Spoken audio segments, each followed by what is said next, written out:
Италиядағы студенттің бір айда құртатын расходтары қандай? Жалпы мен өзім осындай Wallet деген приложениені пайдаланамын. Бұл приложениеда декабрьдан бастап сіздерге данныйларды көрсетпекшімін.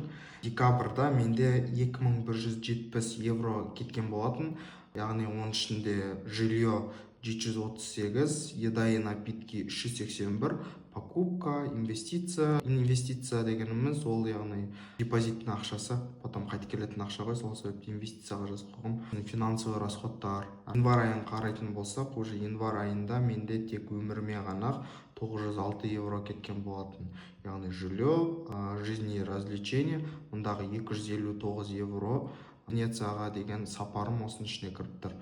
Сосын жәнегі тамақ, транспорт и связь компьютердің ішінде ол жәнегі телефонның тарифы деген секілді заттар кіріп тұр.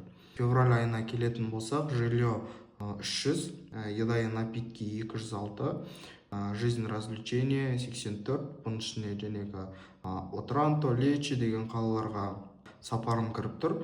Транспортқа жалпы 32 евро кеткен, покупкаға 25 евро кеткен.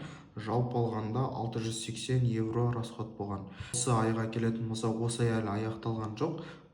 Бірақ та уже міне жильені төлеп тастадым. Тамаққа 136 евро кеткен.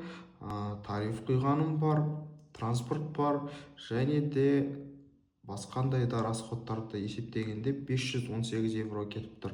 Байқағандарыңыздай, ең үлкен расход бастапқы айларда келеді, одан кейін барлығы қалпына келіп бастайды. Егер осы видео пайдалы болатын болса, онда маған тіркеліп, бірдеңке деп жазып кетіңіздер.